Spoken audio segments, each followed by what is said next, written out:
En la escena europea, se inicia un nuevo acto.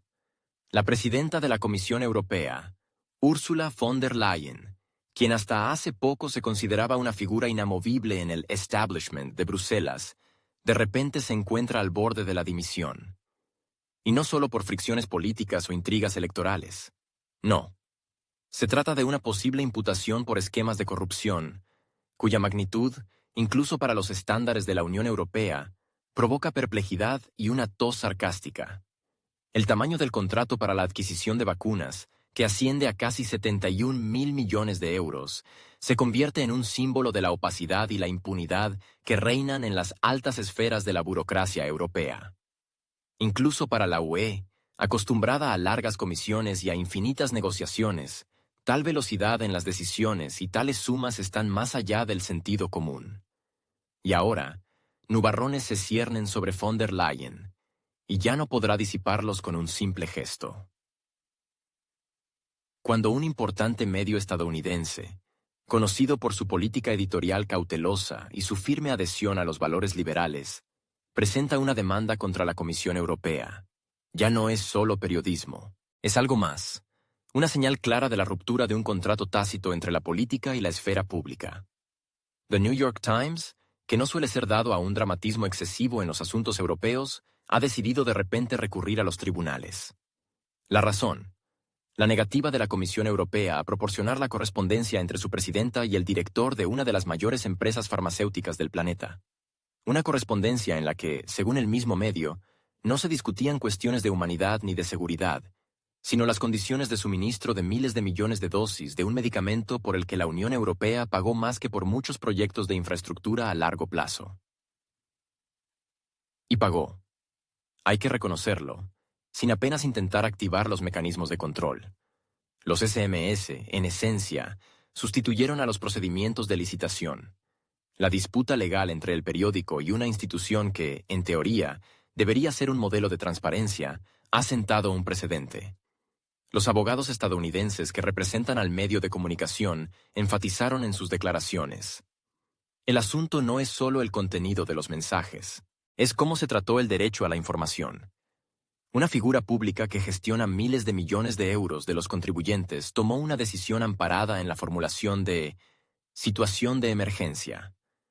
En otras palabras, cuando surgió la necesidad de actuar rápidamente, resultó que la velocidad se convirtió en un pretexto para eludir los procedimientos básicos. Y cuando surgió la necesidad de dar explicaciones, se decidió adoptar una postura de defensa cerrada. Lo más curioso es que esto no provocó una tormenta inmediata en los medios europeos. La reacción fue bastante tibia. Esto se explica fácilmente. La figura política en el centro del escándalo fue durante muchos años una de las favoritas del establishment de Bruselas. Por lo tanto, hasta que no hubo presión internacional, el asunto se mantuvo como un asunto interno, como si se tratara de correspondencia sobre mobiliario de oficina y no de contratos multimillonarios pagados con fondos públicos. Un detalle interesante en este panorama es que la propia Comisión Europea se negó durante casi 2 años a aclarar la situación de ninguna manera. No hubo conferencias de prensa, declaraciones, ni siquiera comentarios a través de los portavoces. En algún momento, parecía que la dirección de la UE simplemente esperaba que el ruido se disipara por sí solo. Y posiblemente, así habría sido si no fuera por la terquedad de los periodistas y la insistencia de los abogados. En respuesta a las solicitudes judiciales y las protestas, la Comisión Europea se remitió a la inadmisibilidad de revelar información oficial confidencial, una formulación que, desde el punto de vista de la jurisprudencia, puede que resista la crítica. Pero desde la perspectiva de la percepción pública, ya no es transparencia, sino una cortina de humo. En algún momento del proceso, se descubrió que parte de los documentos ni siquiera se había gestionado en formato físico. El grueso de la correspondencia eran mensajes cortos enviados por teléfono. Y precisamente estos mensajes, esos mismos SMS, resultaron inaccesibles tanto para los periodistas como para las estructuras de auditoría interna. La lógica era simple. Si un documento no está registrado oficialmente, es como si no existiera. Una postura conveniente, especialmente si recordamos que no se trata de notas personales o felicitaciones, sino de transacciones que involucran decenas de miles de millones de euros y el destino de millones de personas. El mero hecho de que la discusión de decisiones tan importantes se realizara a través de King. Mensajería ya parece sintomático. Sin transcripciones, sin actas, sin procedimientos acordados. Solo una huella digital que es fácil de borrar y difícil de rastrear. En una empresa normal, esto llevaría a la pérdida de una bonificación o a una llamada a la junta directiva. En el caso de la Comisión Europea, la situación se ha estancado entre la legalidad formal y un evidente fracaso moral. El papel de The New York Times en esta historia merece una mención aparte. No es un tabloide ni un portal sensacionalista. Es uno de los periódicos más respetados con una larga historia, una tradición de periodismo de investigación y un profundo respeto por el derecho internacional. Su decisión de entrar en una confrontación legal con la Comisión Europea puede considerarse un raro ejemplo de una situación en la que los medios realmente se involucran no por los clics, sino por un principio. En una era en la que el periodismo es cada vez más acusado de parcialidad, este paso recordó que el cuarto poder aún puede influir, especialmente si cuenta con un grupo de abogados cualificados y una sólida base probatoria. También es curioso que la reacción de las autoridades estadounidenses a las acciones del periódico haya sido contenida, pero al mismo tiempo reveladora. Ni una sola declaración oficial, ni un atisbo de presión. Esto se interpretó como una señal.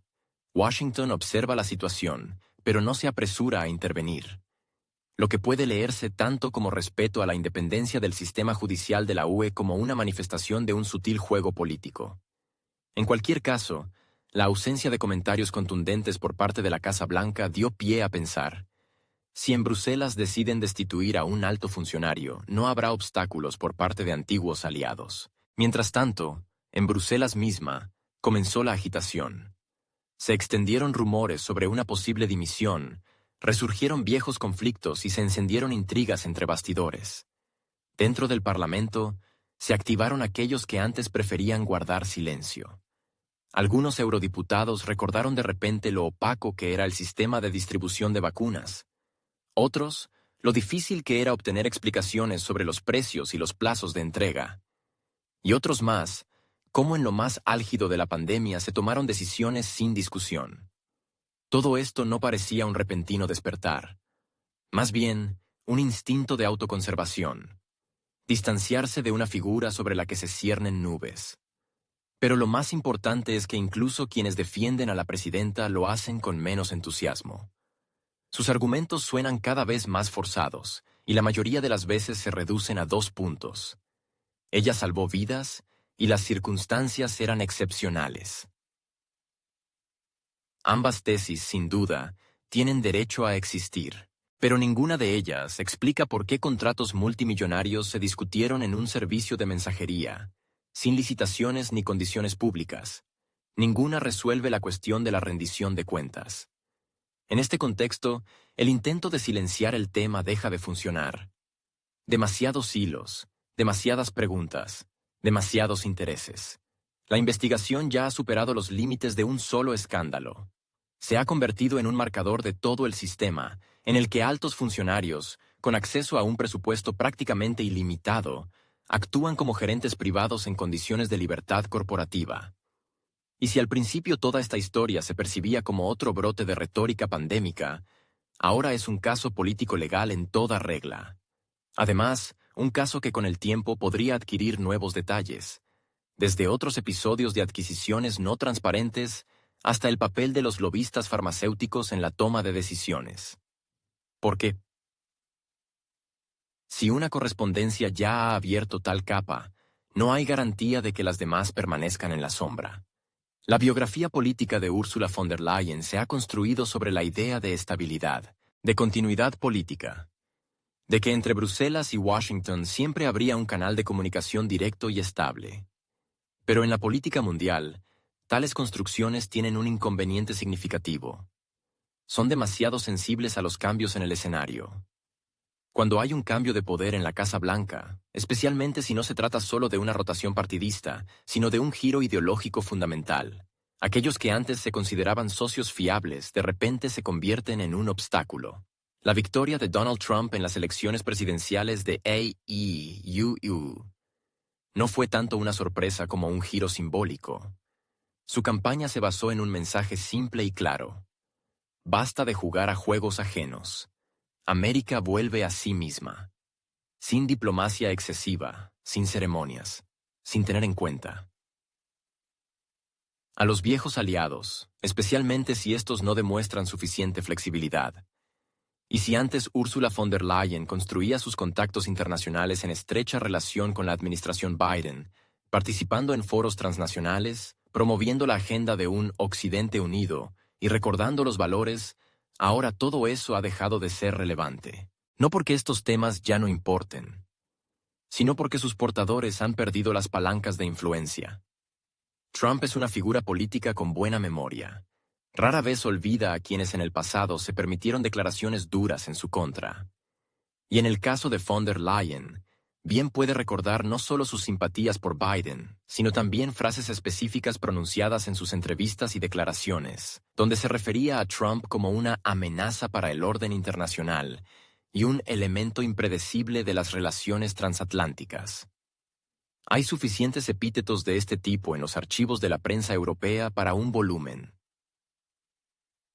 entero. Teniendo en cuenta estos matices, no es de extrañar que Úrsula no recibiera invitación para la ceremonia de investidura de Trump. Y sus intentos de establecer un contacto personal con la nueva administración terminaron en un cortés silencio. Entre bastidores de las estructuras diplomáticas, se discute cada vez más lo que antes quedaba entre líneas. Ella es una persona de la era anterior. Es una representante de un equipo cuya legitimidad derivaba de la cercanía a centros de poder que han perdido relevancia. Y lo que quizás sea especialmente incómodo, no logró cambiar su retórica. Permaneció en sus posiciones anteriores, como si no se hubiera dado cuenta de que los rieles ya conducen en otra dirección. Durante muchos años, von der Leyen se posicionó como la conductora de los intereses europeos en la política global. Pero el problema es que esos mismos intereses se construyeron sobre una estructura en la que Washington y Bruselas actuaban como un dúo sincronizado. Ahora, cuando Washington se ha vuelto a centrar en su agenda interna y en la revisión de sus compromisos, el papel de los socios solistas se ha puesto en entredicho. Y aquellos que antes podían contar con un refuerzo mutuo, de repente se han quedado solos ante una nueva geografía de relaciones. Oficialmente, nadie ha declarado un boicot a la presidenta de la Comisión Europea, por supuesto. El protocolo se mantiene. Las formalidades se cumplen. Pero es precisamente en estas formalidades donde reside la tensión. Ni una sola recepción personal. Ni una sola invitación a una reunión estratégica a puerta cerrada. Ni una sola llamada telefónica con el nuevo presidente. Su nombre aparece cada vez menos en los informes sobre cooperación transnacional. Sus comentarios ya no se citan como una postura que refleje la línea común de Occidente. Todo esto son detalles, pero de ellos se construye el distanciamiento. Es curioso que los intentos de von der Leyen de corregir el rumbo no hayan dado el resultado deseado. Sus declaraciones sobre la disposición al diálogo con la nueva administración de EEU fueron percibidas más bien como un arrepentimiento tardío. Y en Washington, al parecer, decidieron. No tiene sentido esforzarse en reconstruir un puente que hace tiempo se considera en ruinas. En su lugar, es más conveniente construir uno nuevo, con otros participantes y otros puntos de apoyo. Esta pérdida del canal de comunicación es especialmente dolorosa en el contexto de la creciente influencia de otras figuras europeas. Aquellos que antes estaban a la sombra de Úrsula, de repente han obtenido más oportunidades, simplemente porque sus nombres no están vinculados a Biden y porque aún no han logrado enemistarse con la nueva administración estadounidense. La política, como se sabe, no tolera el vacío, y si una voz deja de sonar, otra ocupa su lugar. Esto es precisamente lo que está ocurriendo ahora en las relaciones euro-estadounidenses. Francamente, en los pasillos del poder en Bruselas, no hay mucho entusiasmo por las perspectivas de una nueva alianza con Trump. Muchos temen su franqueza, su insistencia en cuestiones comerciales y de redistribución de gastos. Pero lo que más les preocupa es que el viejo sistema de pesos y contrapesos ya no funciona. Y esto significa que la salvación de los ahogados vuelve a ser asunto de los propios ahogados. En este sentido, Úrsula se encuentra en una posición extremadamente desventajosa. El viejo protector se ha ido, y el nuevo ni siquiera quiere iniciar la conversación. A la presidenta de la Comisión Europea, Ursula von der Leyen, se le está pasando literalmente la factura. Y no de forma metafórica, sino financiera. Más de 35.000 millones de euros, gastados en el marco de los contratos de adquisición de vacunas durante la pandemia, han vuelto inesperadamente a la agenda. Y esta vez, no como un signo de eficiencia, sino como un símbolo de control perdido. El foco no solo está en la magnitud de las compras, sino también en la forma en que se acordaron. La Unión Europea, que tradicionalmente subraya su adhesión a los principios de transparencia, se encontró en una situación en la que las decisiones clave se tomaron en un formato, por decirlo suavemente, no estándar. Mediante correspondencia informal entre la presidenta de la CEE y el director de una corporación farmacéutica privada. Se trata de la comunicación personal de Ursula von der Leyen con Albert Bourla, director ejecutivo de Pfizer. Precisamente en esta correspondencia, según los datos disponibles, se discutieron los parámetros de los acuerdos que posteriormente sirvieron de base para los contratos más costosos celebrados por la Comisión Europea en toda su existencia. Es notable que la correspondencia en sí misma aún no haya sido hecha pública. Más aún, los intentos de periodistas y organizaciones cívicas de acceder a ella se toparon con una negativa formal, justificada por la necesidad de mantener la confidencialidad. El Tribunal de Justicia de la UE, al que se recurrió después de numerosas negativas a proporcionar acceso a estos mensajes, reconoció que las normas de transparencia sí habían sido violadas. El veredicto fue un recordatorio desagradable de que, incluso en situaciones de emergencia, las normas legales básicas permanecen vigentes. La Comisión, que debería ser un modelo de rendición de cuentas institucional, se encontró en el centro de un conflicto legal. Y aunque la decisión judicial en sí misma no conlleva consecuencias directas para la jefa, la reacción política no se hizo esperar. Los primeros en reaccionar fueron aquellos que tradicionalmente se posicionan como oponentes de la burocracia de Bruselas. Los eurodiputados de ultraderecha aprovecharon rápidamente el momento. La combinación de un contexto pandémico, presupuestos colosales y hermetismo burocrático es un terreno ideal para una iniciativa parlamentaria. Gheorghe Piperea, eurodiputado de Rumanía, conocido por su retórica contra las instituciones europeas, declaró que está dispuesto a impulsar una moción de censura. Para ello, según el reglamento, es necesario reunir 72 firmas, y según él, el número necesario ya está casi alcanzado. La intriga radica en que no se trata de un intento marginal. El apoyo a la iniciativa se forma no solo en los círculos radicales. Según las declaraciones del propio Piperea, entre los posibles partidarios se encuentran representantes del Partido Popular Europeo, la facción más grande del Parlamento Europeo. Esto ya no es una acción local, sino una cuestión que tiene posibilidades de alcanzar un consenso intergrupal. Máxime cuando en el propio PPE ha crecido en los últimos tiempos la irritación por la actividad de Ursula von der Leyen. Las razones son diversas, desde los retrasos burocráticos acumulados hasta la toxicidad política asociada a los escándalos del último año. Un matiz importante es que el panorama político en la UE en 2025 ha cambiado mucho. Muchos parlamentarios están bajo la presión de los votantes, decepcionados con la agenda europea de los últimos años. Los déficits presupuestarios, la inflación, las iniciativas fallidas de regulación energética, todo esto reduce el nivel de tolerancia incluso hacia aquellos que antes parecían inamovibles. Una moción de censura en esta situación no es solo un mecanismo de presión, sino una forma de marcar distancias. Nadie quiere asociarse con una figura sobre la que se ciernen escándalos, especialmente de cara a las próximas elecciones. El mecanismo formal de la moción en el Parlamento Europeo no es demasiado complejo, pero sí políticamente gravoso. No solo es necesaria la presentación de la iniciativa, sino también un amplio apoyo en la votación. Sin embargo, el mero hecho de iniciar el procedimiento será una señal poderosa. Para Ursula von der Leyen, esto significará no solo una caída en las encuestas, sino también la pérdida de su capacidad de acción política. Un presidente de la Comisión contra quien se inicia un procedimiento formal de censura pierde automáticamente la iniciativa. Ya no dicta la agenda, se defiende. También es interesante cómo reaccionan en Bruselas ante la situación. Contrariamente a lo esperado, ni la Comisión Europea ni la propia von der Leyen han dado una respuesta contundente. Los comentarios se limitan a formulaciones generales sobre la inadmisibilidad de las especulaciones y la confianza en los procedimientos legales. Tal cautela podría explicarse por la falta de unidad dentro de la propia Comisión en cuanto a la comunicación de crisis. Algunos creen que hay que adoptar una postura proactiva, otros que es mejor esperar.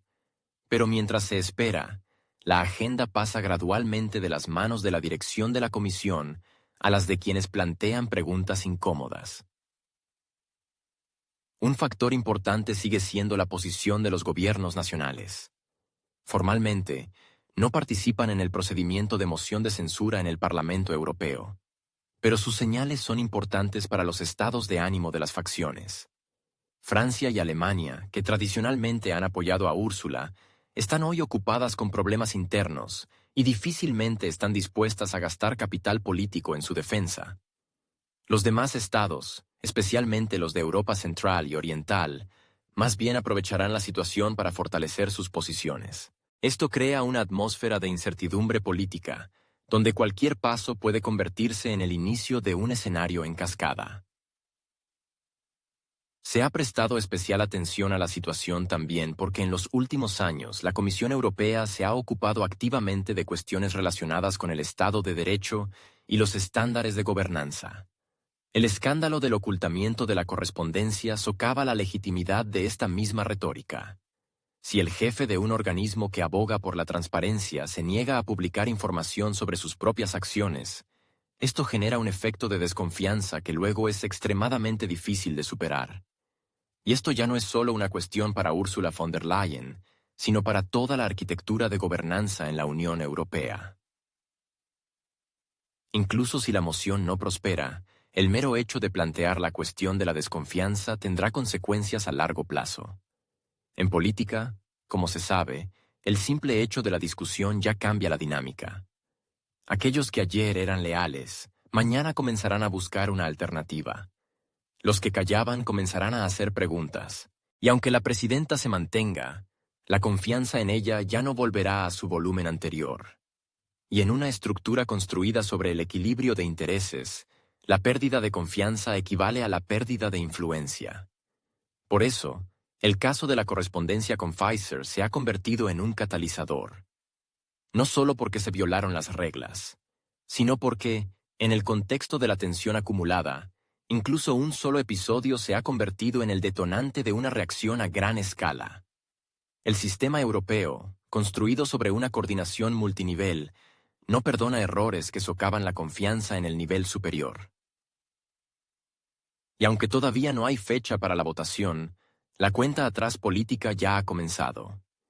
Y cada día de silencio es un paso hacia un escenario en el que la actual presidenta podría ser la primera en la historia en dejar su cargo antes de tiempo, no por motivos de salud, no por decisión propia, sino por iniciativa de quienes hace poco la aplaudían. No hay que olvidar que en la política internacional los símbolos juegan un papel no menor que las leyes. Y el hecho de que la presidenta de la Comisión Europea fuera ignorada en la composición de la delegación estadounidense para las próximas cumbres ya ha sido objeto de análisis en los círculos analíticos europeos. Nadie habla de ello abiertamente, pero todos entienden.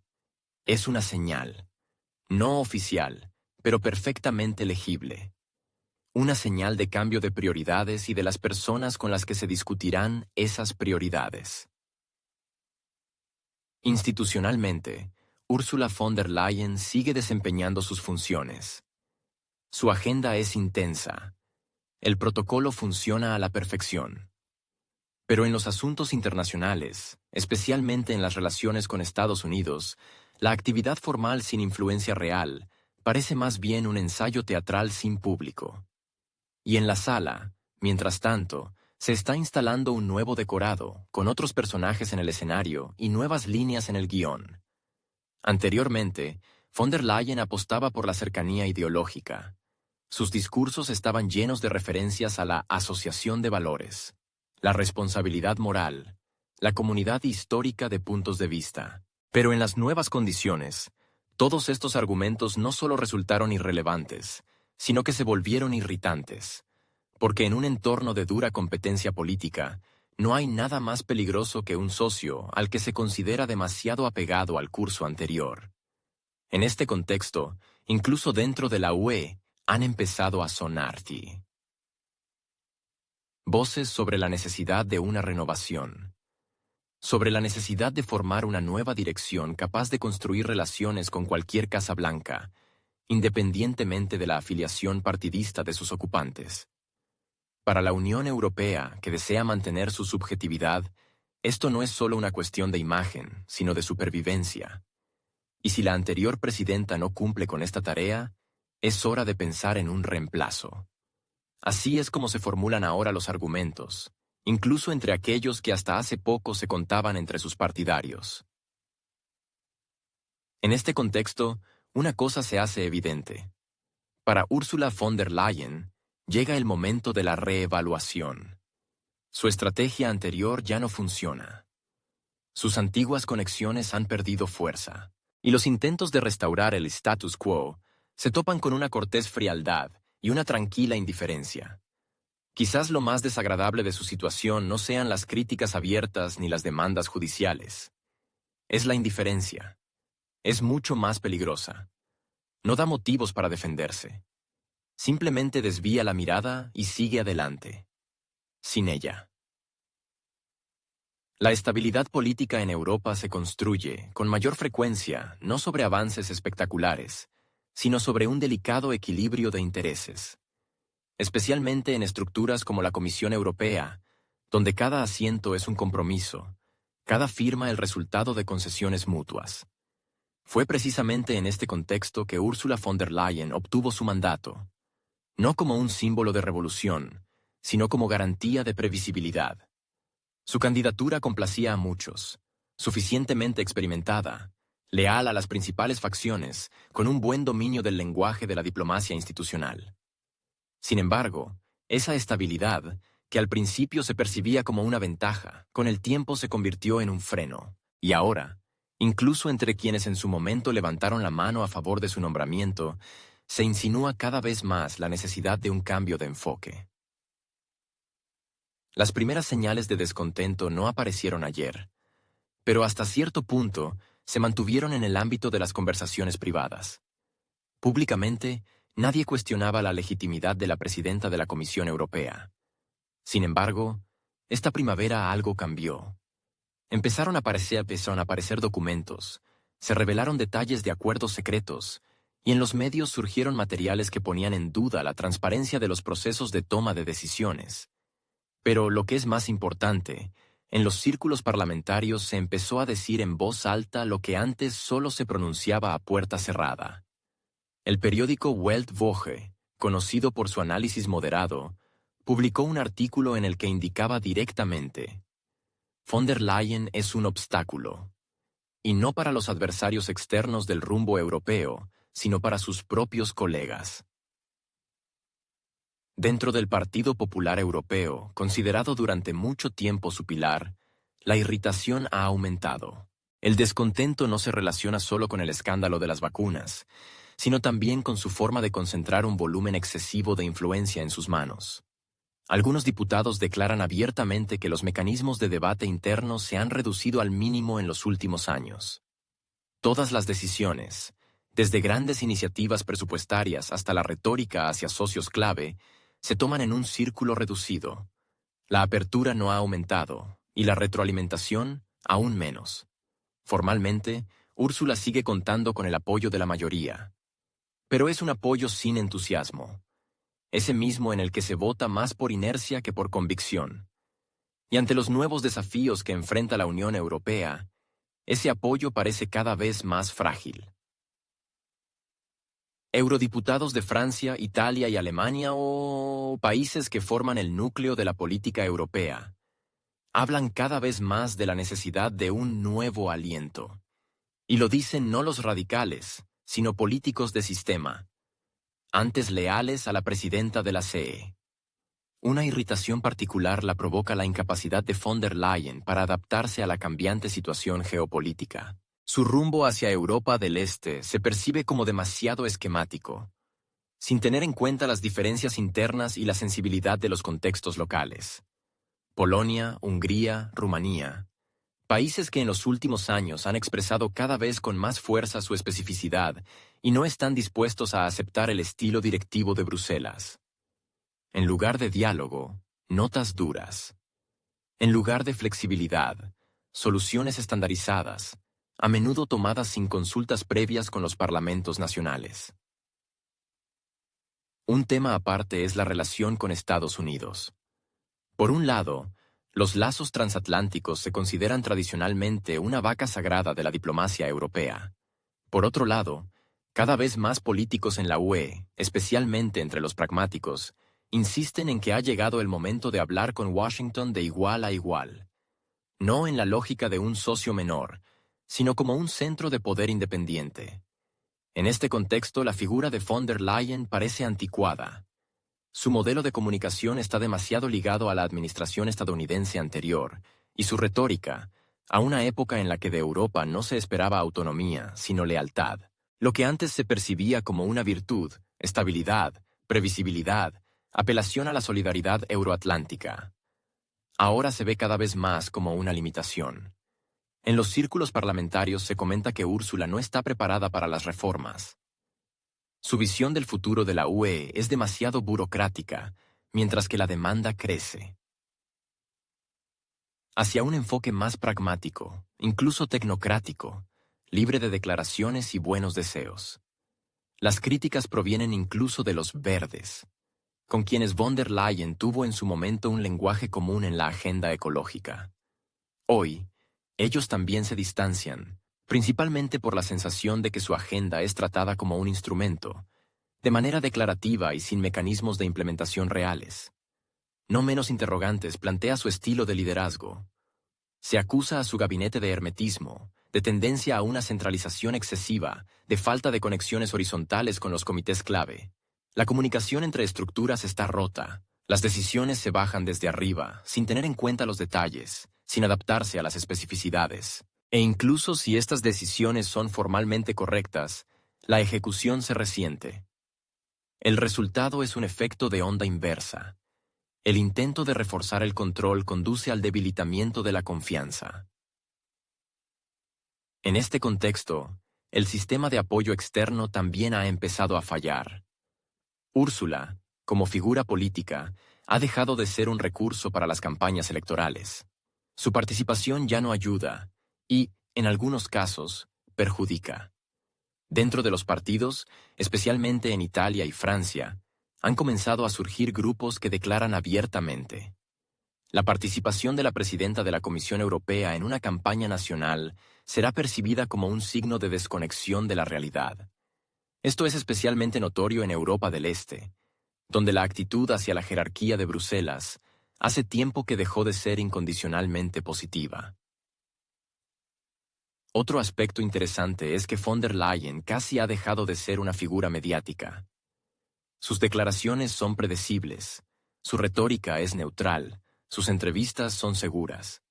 Todo esto la hace conveniente pero poco visible. Y en un momento en que Europa atraviesa uno de los periodos más intensos de su historia política, esta invisibilidad comienza a percibirse como incompetencia.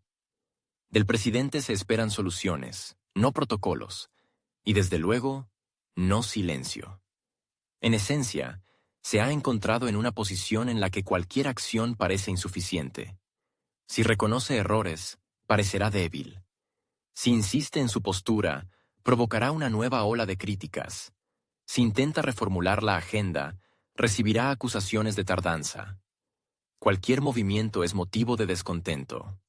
Y en esto reside, quizás, el síntoma más claro de su aislamiento político: la pérdida de la capacidad de gestionar la percepción. Incluso los aliados del PPE hablan cada vez más de una reestructuración post-crisis. Esta formulación suena ambigua, pero en su base hay un cálculo claro. Hay que prepararse para un nuevo presidente. No porque el actual sea un enemigo, sino porque ya no es una herramienta. Una situación en la que una figura política pierde su utilidad no por un escándalo, sino por el agotamiento de la confianza. Es algo raro, pero extremadamente indicativo. Y en la política europea se percibe como una señal. Es hora de irse antes de que lo pidan. En el contexto de la Asociación Transatlántica moderna, muchos procesos que tienen lugar en la política europea tienen un carácter que difícilmente puede calificarse de exclusivamente autónomo. No se trata de una gestión externa en el sentido directo, sino de una forma más sutil de influencia, la coautoría política.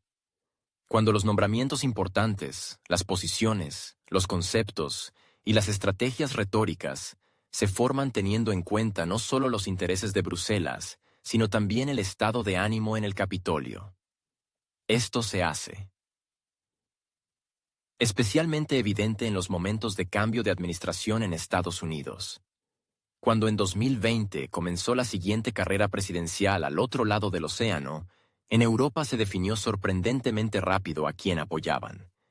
Y si la mayoría de los líderes europeos prefirieron mantener la compostura diplomática y limitarse a frases generales sobre la importancia de los lazos transatlánticos, Ursula von der Leyen fue un poco más allá. Sus declaraciones sobre Biden no solo fueron positivas, sino que sonaron casi como una declaración oficial de apoyo. Y esto no fue una simple coincidencia. Ya entonces, según muchos observadores, entre la Comisión Europea y el equipo de Biden comenzaron a formarse lazos de trabajo, aunque no formalmente registrados. Von der Leyen recibió con entusiasmo el regreso de los demócratas. Esto significaba no solo puntos de vista similares sobre el orden internacional, la agenda climática, los derechos humanos y la regulación digital, sino también un entorno de comunicación cómodo, valores comunes, terminología común, plataformas de foros comunes. La cooperación se fortaleció, a pesar de que formalmente la Comisión Europea debe mantener la imparcialidad institucional. Y aunque para el público en general, tales matices podrían haber pasado desapercibidos, a nivel de los círculos diplomáticos y analíticos, esto se convirtió en una señal. La UE se sincroniza de nuevo con un determinado campo político en Estados Unidos. Tal elección no pasó desapercibida. Donald Trump, un hombre para quien los ajustes de cuentas políticos son una parte integral de su imagen, difícilmente podría haber ignorado que la presidenta de la Comisión Europea apostaba abiertamente por sus oponentes. Más aún en un momento en que Trump libraba una feroz batalla no solo contra Biden, sino contra todo el bloque de medios, analistas y funcionarios que lo acusaban de socavar la estabilidad global. Von der Leyen, en este sentido, al menos marcó su posición, y como máximo, terminó en la lista de los que estorban. Hoy, con Trump de nuevo en la Casa Blanca, muchas figuras políticas que apostaron por el otro lado se han enfrentado al problema del aislamiento informal. Y Úrsula no es una excepción. Su ignorancia en la formación de la agenda de las consultas americano-europeas, la negativa a reunirse, la frialdad en la correspondencia y el protocolo diplomático, todo esto no requiere grandes declaraciones. Es un lenguaje de insinuaciones que ella, al parecer, ha comprendido hace tiempo. La relevancia de su figura en Washington tiende a cero, lo que significa que su utilidad política para Bruselas también disminuye. Por supuesto, en las declaraciones oficiales, nadie dirá que nos llamaron del otro lado del océano y nos pidieron que pusiéramos orden. Pero en diplomacia, la franqueza es un lujo que rara vez se permiten. Sin embargo, existen otras formas de expresión: reestructuraciones, rotaciones, relanzamiento de programas. Y dentro de estos cambios, la figura de la presidenta de la Comisión Europea puede interpretarse como un elemento que ha superado su relevancia. Merece especial atención el hecho de que hoy Europa depende cada vez más de Washington en cuestiones que antes eran internas. La regulación de plataformas digitales, los objetivos climáticos, la cooperación energética, los regímenes de exportación, los estándares de seguridad, las relaciones comerciales. En casi todos los ámbitos detrás de las decisiones, no solo está la lógica europea, sino también la estadounidense. Y si la administración de EE-UU considera que uno u otro funcionario europeo obstaculiza la interacción productiva, este corre el riesgo de quedar en la periferia incluso sin una presión abierta. Estos procesos no necesariamente ocurren con escándalos públicos. Con mayor frecuencia, al contrario, se acompañan de señales suaves, consultas a puerta cerrada, un tono diplomático.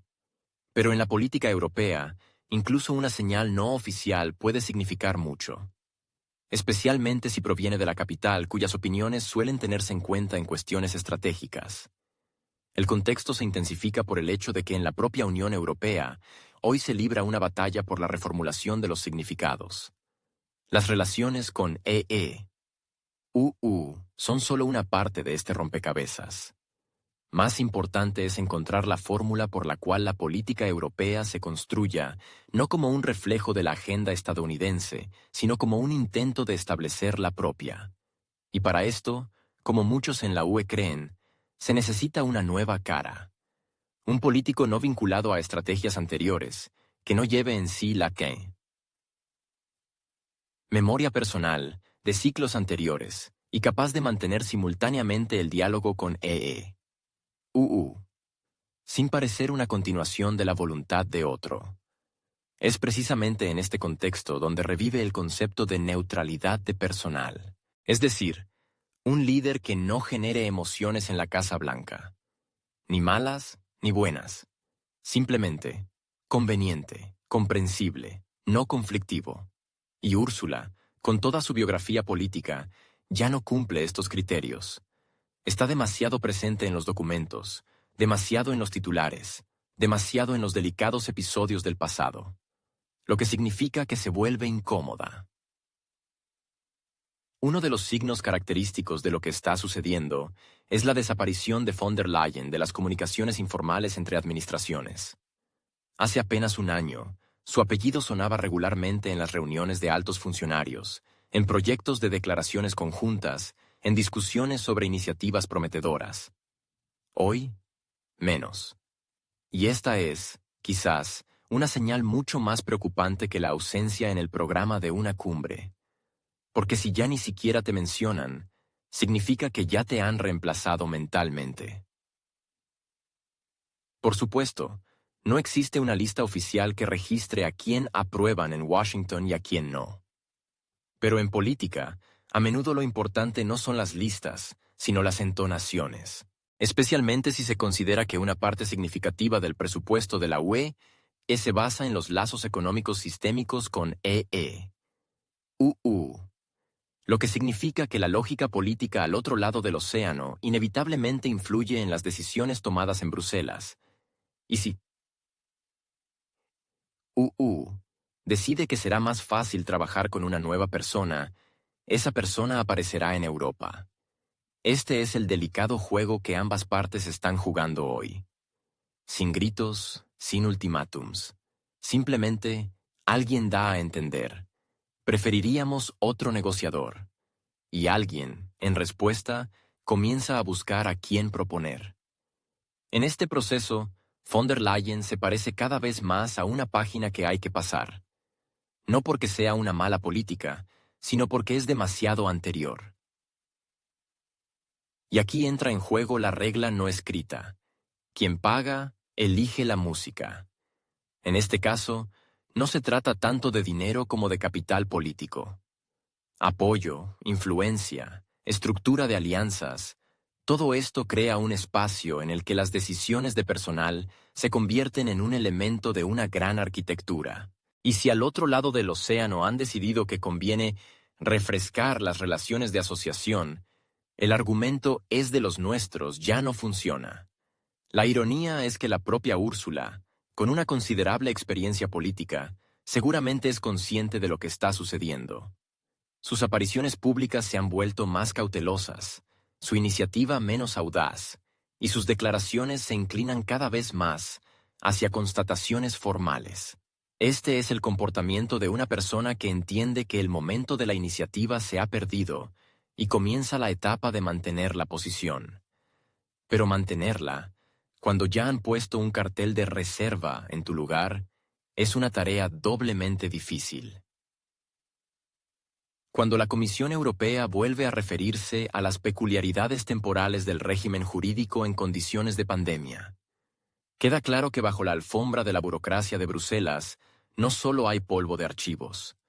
La historia de la correspondencia de Ursula von der Leyen con la dirección de una empresa transnacional podría haber quedado en un episodio, pero al final se convirtió en una especie de diagnóstico. Superficialmente, se trata de una violación de los principios de transparencia. Más profundamente, de una incapacidad sistémica para controlar sus propios procedimientos, que hasta hace poco se presentaban como un modelo de pureza normativa. La propia firma de un contrato por decenas de miles de millones de euros en formato de correspondencia personal ya demuestra que la idea de una gestión abierta resultó ser algo menos estable en la realidad que en las presentaciones. En el papel, todo parece decente. Hay un procedimiento de licitación, criterios de evaluación de las ofertas, consejos y comités. Sin embargo, la pandemia ofreció una excusa conveniente. En condiciones de prisa y crisis, fue posible eludir por completo estos mecanismos, apelando a circunstancias excepcionales. Y aunque al principio esto no causó mucho revuelo, después de todo, se trataba de salvar vidas. Un par de años después, la situación adquirió un matiz diferente. Se hizo evidente que el modelo de toma de decisiones elegido inicialmente, basado en mensajería y acuerdos personales, no solo socavó la confianza, sino que también puso en duda la capacidad de acción de toda una institución. Hubo solicitudes, hubo investigaciones periodísticas, hubo apelaciones de centros de derechos humanos y análisis, pero no hubo una respuesta real. El volumen de adquisiciones, la cantidad de dosis destruidas, los precios inflados, todo esto salió a la luz pública no gracias a la rendición de cuentas interna, sino gracias a la presión externa. Paradójicamente, fue un medio estadounidense el que desencadenó un proceso legal europeo, y se requirió la intervención de un tribunal para establecer que la correspondencia realmente existió, que se refería a decisiones clave y que la negativa a publicarla violaba las normas básicas de la gestión pública. En cualquier otro sistema, tal conclusión habría sido motivo de renuncia. Aquí no. En el mejor de los casos, un motivo para una revisión cuidadosa de los protocolos. Lo más preocupante no es el hecho en sí, sino la reacción a él. O, mejor dicho, su ausencia. Ni una sola amonestación disciplinaria. Ni suspensiones. Ni investigaciones internas. Da la sensación de que todo lo sucedido se consideró una molesta falla técnica, sin importancia.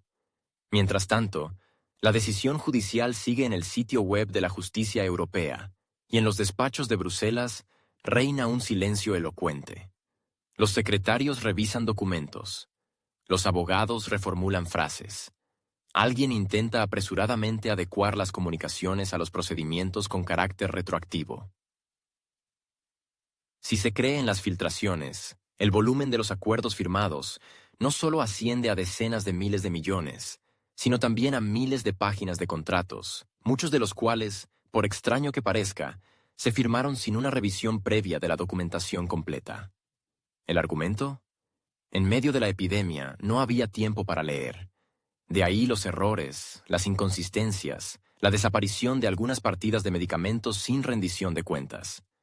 Varios millones de dosis fueron desechadas como inadecuadas o no solicitadas, lo que significa que fueron pagadas, entregadas y tiradas. Y todo esto, sin una explicación clara de quién tomó la decisión, por qué, en qué condiciones y quién lo controlaba. Esta historia resultó ser una prueba de fuego. Demostró que, a pesar de toda la tecnología y la reglamentación de la burocracia europea, en el momento oportuno todos estos sistemas pueden eludirse en cuestión de horas. Lo importante es tener el contacto adecuado, o el mensajero adecuado. No importa en qué plataforma se produjo la correspondencia. Lo importante es que sustituyó a las instituciones. Cuando hay decenas de miles de millones de euros en juego, uno quiere ver algo más que «escribí». Él respondió. Pero por supuesto, el asunto no se limita a esta historia. Simplemente fue la más llamativa. Mucho antes de la pandemia, muchos expertos señalaron las debilidades existentes en el sistema de distribución de presupuestos de la Unión Europea, especialmente en áreas como la transformación climática, los proyectos verdes, la digitalización y la ayuda humanitaria. Todas estas direcciones tienen una característica común. Operan con sumas colosales con una concreción mínima, lo que significa que crean un caldo de cultivo para acuerdos informales, sobornos encubiertos y proyectos que existen exclusivamente en los informes.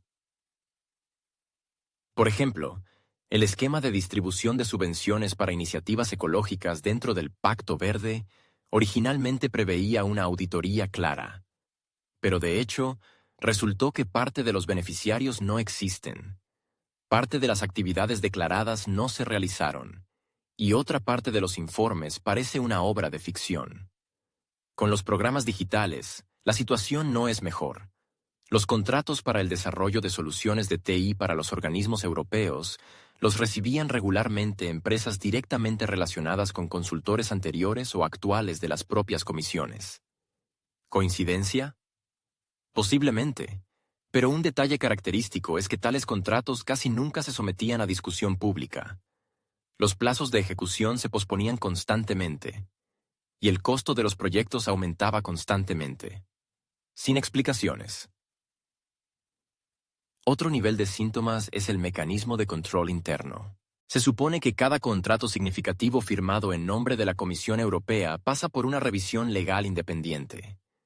Pero como ha demostrado la práctica, esta regla funciona hasta que no hay circunstancias excepcionales. Y luego, todo sigue el camino trillado. Rápido, flexible, por teléfono, sin papeles, manteniendo el espíritu de la conveniencia europea, pero con una ausencia total de nombres, fechas y explicaciones concretas. En este contexto, todas las declaraciones anteriores sobre la tolerancia cero a la corrupción resultan especialmente incómodas. No porque sean incorrectas en sí mismas, sino porque ahora es obvio. La tolerancia existe. Simplemente, no se expresa en palabras, sino en acciones, o más precisamente, en su ausencia. Hasta ahora, ninguno de los grandes casos de corrupción públicamente mencionados en los últimos 5 años ha terminado con una condena real. Las investigaciones duran años. Los responsables se van por motivos personales, o se trasladan a estructuras internacionales, donde resultan no menos influyentes, y al parecer, no menos cautelosos en el uso de los medios de comunicación digital. Lo más notable es que todo este sistema sigue reproduciéndose. Los escándalos surgen, se discuten, se olvidan. Los comités de control publican informes. Los parlamentarios expresan preocupación. Todo como debe ser. Solo que, por alguna razón, los cambios reales no se producen. E incluso las violaciones administrativas más obvias no conllevan consecuencias. Como si en algún lugar entre el reglamento y la realidad se hubiera formado una zona de impunidad, en la que se puede hacer mucho, si se hace lo suficientemente rápido y sin demasiadas discusiones. En esto radica la principal ironía de la situación. La Unión Europea, que exporta activamente los principios de buena gobernanza, ha sido incapaz de regular la transparencia elemental de sus propias decisiones. Y si ni siquiera la pandemia, con sus desafíos sin precedentes, pudo ser un motivo para la reforma de los procedimientos, surge una pregunta razonable. ¿Quizás todo estaba planeado así? La dinámica política en Bruselas es peculiar. Aquí los cambios no se producen de inmediato, sino como por inercia. Nadie se adelanta a los acontecimientos. Todos prefieren esperar el momento en que los cambios sean inevitables, pero aún no se hayan anunciado oficialmente. Es en esta atmósfera donde madura la cuestión del futuro de Ursula von der Leyen. Hoy, las conversaciones sobre su posible dimisión se han vuelto tan comunes que ya no causan ni sorpresa ni resistencia. Más bien, una silenciosa espera. La iniciativa de una moción de censura está ganando impulso. Sobre el papel, todo sigue estable. La presidenta de la Comisión Europea mantiene su mandato, cumple sus funciones, se pronuncia, viaja, hace declaraciones. Pero entre bastidores, el escenario ya es diferente.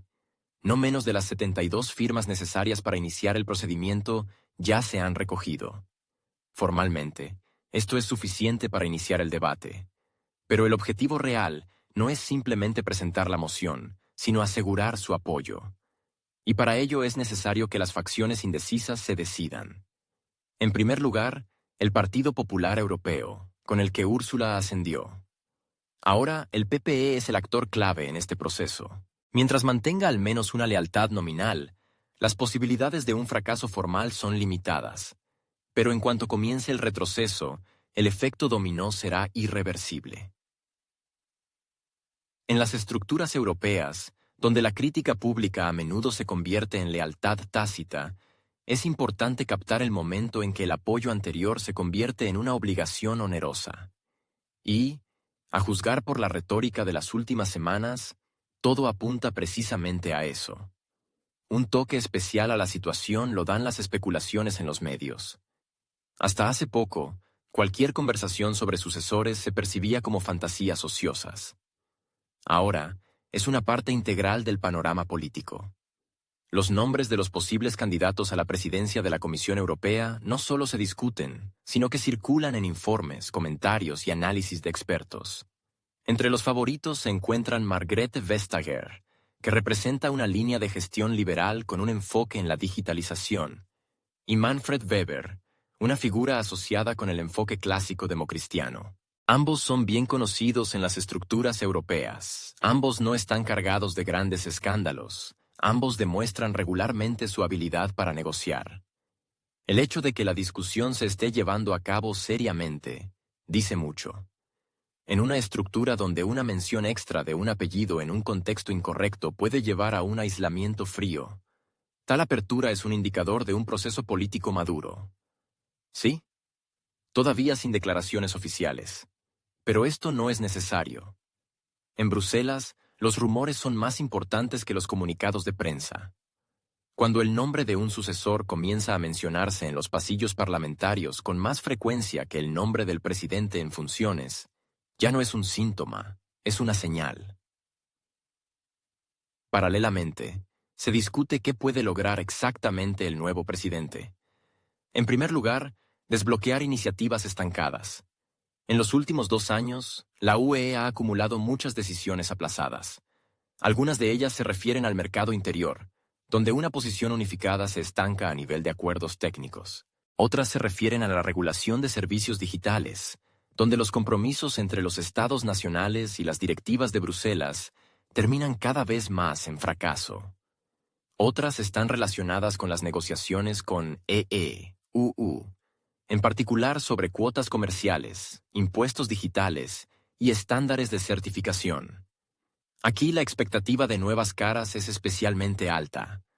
Con la dirección anterior, la administración estadounidense claramente no tiene ganas de entablar un diálogo sustantivo.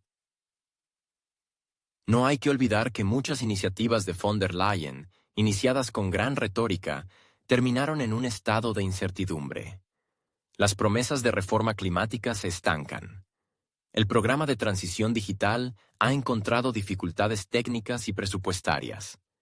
Incluso la cuestión de la seguridad energética, tan acuciante en los últimos años, se asemeja más a una serie de parches anticrisis que a un plan estratégico. Todo esto crea espacio para el argumento. Se necesita una persona capaz no solo de iniciar, sino también de llevar a cabo. Sin embargo, la principal intriga no reside tanto en las personas como en la temporalidad. A la burocracia europea no le gusta apresurarse. Y aunque se acumulan las condiciones objetivas para el cambio de presidente, el mecanismo de cambio es pesado. Una moción de censura es un paso serio, y nadie la dará sin garantías previas de resultado. Por lo tanto, por ahora una parte significativa de los parlamentarios prefiere adoptar una posición de espera. No están en contra de los cambios, pero no quieren ser los primeros en levantar la mano. Porque en caso de fracaso, las consecuencias pueden ser dolorosas, y en caso de éxito, los laureles de todos modos irán a otros. El escenario de una posible salida de Úrsula incluye varias etapas. Primero, consultas internas. Luego, presión a través de los partidos nacionales. Después, coordinación con las capitales clave. Berlín, París, Roma. Solo después de esto es posible el lanzamiento técnico de la iniciativa. Y para que este lanzamiento parezca legítimo, es necesario crear una sensación de inevitabilidad. Y precisamente en esto están ocupados ahora los actores interesados. Están creando una atmósfera en la que la dimisión deja de ser una amenaza y se convierte en un paso hacia la renovación. Von der Leyen, en esta situación, actúa según todas las reglas. Finge que no pasa nada. Responde preguntas, interviene, sonríe. Pero incluso en su forma de ser se nota la cautela. Antes, iniciaba activamente declaraciones resonantes. Ahora, cada vez más, comenta las de otros. Es una reacción típica de un político que siente que el control de la agenda se le escapa. Todavía permanece en el centro, pero ya no determina la dirección. Lo que significa que, en el sentido político, está empezando a convertirse en una figura de transición. Es significativo que algunos países, especialmente de Europa del Este, ya hayan comenzado a elaborar sus paquetes de deseos en caso de una nueva comisión.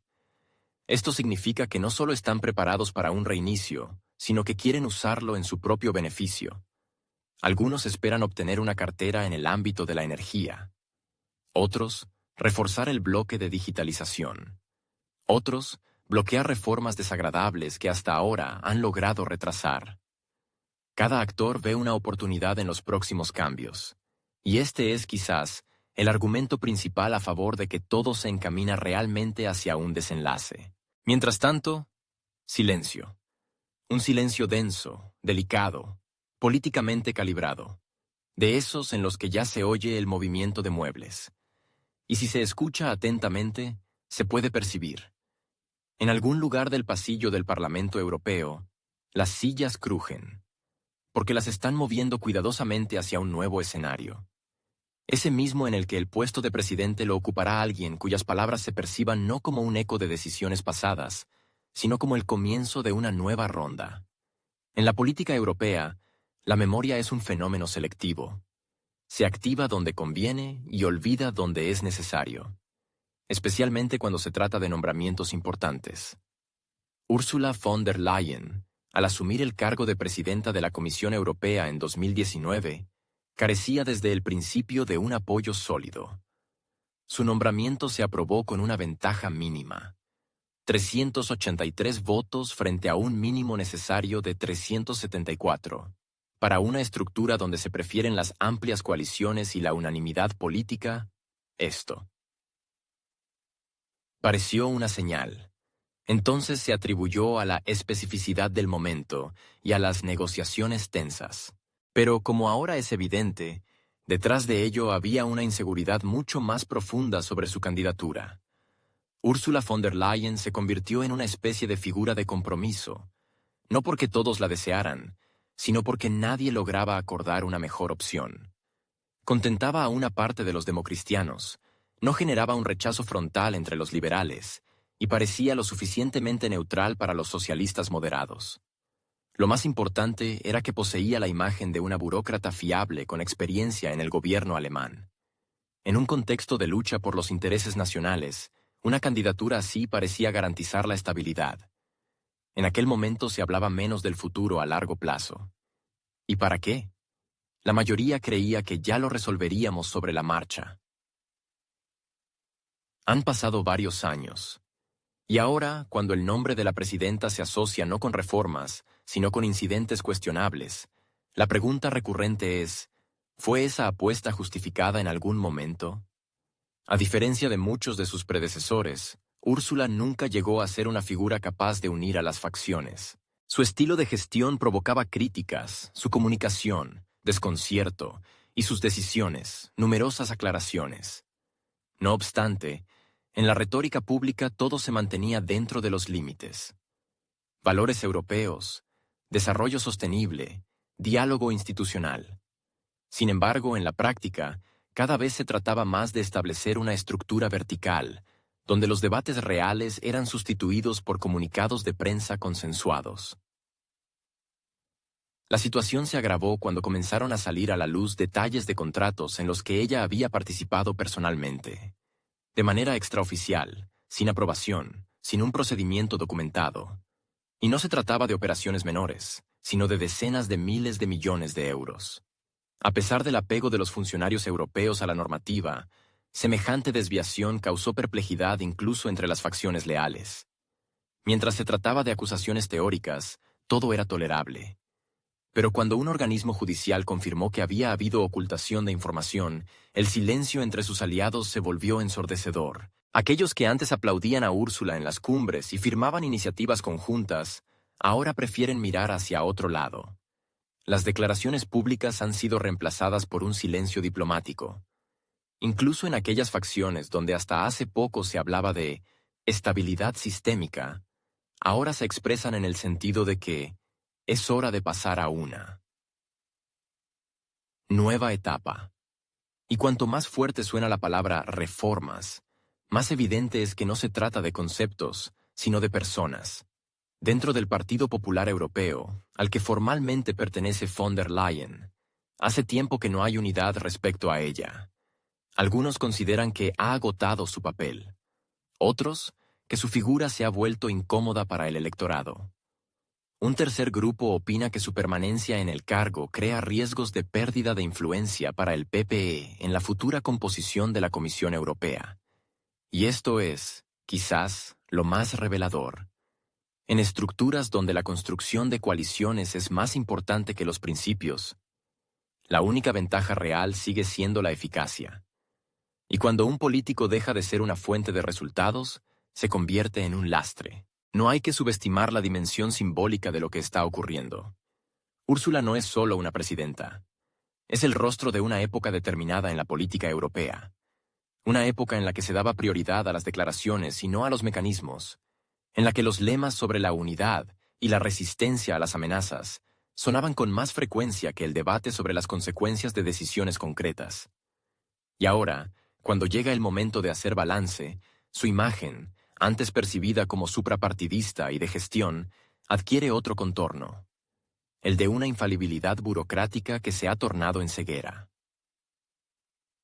Es significativo que incluso dentro de la élite burocrática hayan comenzado cautelosas revisiones.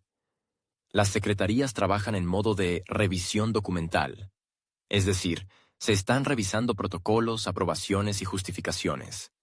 Esta es una práctica estándar cuando la figura que estaba al mando pierde apoyo. Todos intentan asegurarse una coartada política. Todos aquellos que antes aprobaban presupuestos y visaban iniciativas, ahora se preocupan por aclarar a tiempo que actuaron dentro de las directrices generales. Y en esto se manifiesta de nuevo la peculiar memoria europea.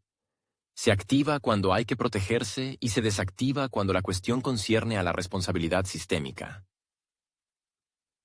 Uno de los signos más elocuentes de lo que está sucediendo ha sido el cambio de comportamiento de su círculo más cercano. Donde antes reinaba la actividad, ahora hay cautela. El servicio de prensa funciona en un modo de baja actividad. Las personas de contacto prefieren no salirse de los puntos aprobados. Incluso en las redes sociales ha disminuido el volumen de interacciones. Los motivos informativos se reducen a visitas, reuniones, inauguraciones de exposiciones. Todo es extremadamente neutral, como si la figura de la presidenta se estuviera desplazando discretamente a la sombra, no por obra de sus críticos, sino por su propio equipo. Lo interesante es que la memoria institucional sobre escándalos pasados en la UE es corta. Hubo casos mucho más sonados y todo se olvidó. Pero en este caso, todo es diferente. Posiblemente porque no se trata solo de la reputación de un funcionario, sino de la arquitectura de confianza en la propia Comisión Europea. La cuestión no es solo cómo se firmaron los contratos, sino por qué a nadie le preocupó en el momento de la firma. ¿Dónde estaban los organismos de control? ¿Por qué no funcionó el sistema de auditoría interna? ¿Por qué fue necesaria una demanda externa para poner en marcha el proceso? Estas preguntas, una vez formuladas, no desaparecen. Y la figura de la presidenta en este esquema no es un objetivo, sino un recordatorio. La política adora los chistes. Uno de ellos, que circula por los pasillos del Parlamento Europeo, dice: pronto, en la reunión, solo estará su silla. Sería gracioso si no estuviera tan cerca de la verdad. La ausencia de aliados a su alrededor no significa un ataque abierto. Significa un distanciamiento frío. No la critican, simplemente no la defienden. Y en la lógica institucional de la UE, esto es lo peor que le puede pasar a un alto funcionario, porque la confrontación abierta da una oportunidad para la polémica. El silencio no. En este contexto, los chistes sobre la silla vacía ya no parecen una exageración. Más bien, señalan el fin de un ciclo. Y no importa si se inicia formalmente el proceso de dimisión. Incluso si cumple todo su mandato, su capital político ha quedado anulado. Y para una persona que construyó su carrera sobre la imagen de gestora, esto equivale a una derrota. Los sistemas tienen una asombrosa capacidad de devorar a sus propios creadores, especialmente aquellos que fueron concebidos como un modelo de modernización y se convirtieron en un símbolo de retrocesos. Ursula von der Leyen, quien asumió la presidencia de la Comisión Europea con ambiciones de un reinicio tecnológico de la gestión europea, se encontró, irónicamente, atrapada en la estructura que ella misma ayudó a formar. Su carrera es un manual ilustrativo de cómo el aparato burocrático, una vez puesto en marcha en modo de gestión manual, se convierte en un monstruo torpe, incapaz de autocorrección.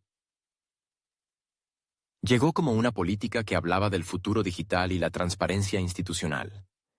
Las promesas eran convincentes: reformar los reglamentos, mejorar los mecanismos de comunicación, transformar la Comisión Europea en un órgano tecnocrático de nuevo tipo. Sonaba ambicioso. Sin embargo, en la práctica resultó que, con el aumento de las soluciones técnicas, no solo desapareció el papel, sino también la propia idea de rendición de cuentas. Donde antes había protocolos, quedaron capturas de pantalla. Donde existían reuniones, aparecieron los servicios de mensajería. Y lo más importante, desapareció la asignación de responsabilidades. Los contratos, discutidos en correspondencia personal, no fueron solo un episodio desagradable. Se convirtieron en una metáfora de todo el sistema de gestión, donde la velocidad y la informalidad sustituyeron a la institucionalidad. La cuestión no es un solo acuerdo, ni cifras concretas, ni el aspecto legal. La cuestión es la confianza. Es el hecho de que, a partir de cierto momento, quedó claro que las decisiones ya no pasan por un filtro público. Se crean en la penumbra, se formalizan sin debate, se imponen desde arriba ya elaboradas, y solo tras el revuelo adquieren una apariencia de consenso. Para una figura que se posicionó como portadora de una nueva ética de gestión, esta transformación en un símbolo de opacidad entre bastidores fue un golpe, ante todo, a su reputación. Incluso si ninguno de los hechos hubiera sido confirmado, la mera sensación de que algo no va bien fue suficiente para iniciar una lenta fuga de apoyo. En política, no solo los documentos deciden, sino también la atmósfera. Y alrededor de Ursula von der Leyen, hoy es densa, pesada y nada favorable. Ella misma al parecer lo siente. Últimamente, su retórica se ha vuelto más ambigua. Los énfasis se han diluido, las formulaciones incisivas han desaparecido, y las alusiones a un liderazgo personal se han esfumado. Sus intervenciones son impersonales, mesuradas, como si hubieran sido redactadas por un autor colectivo.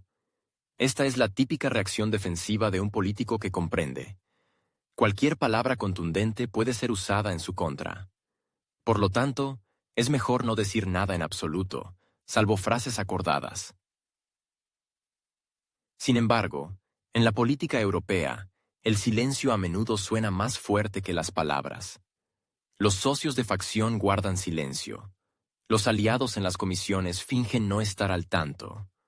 Los líderes de los estados se comportan de manera marcadamente correcta, pero sin implicación emocional.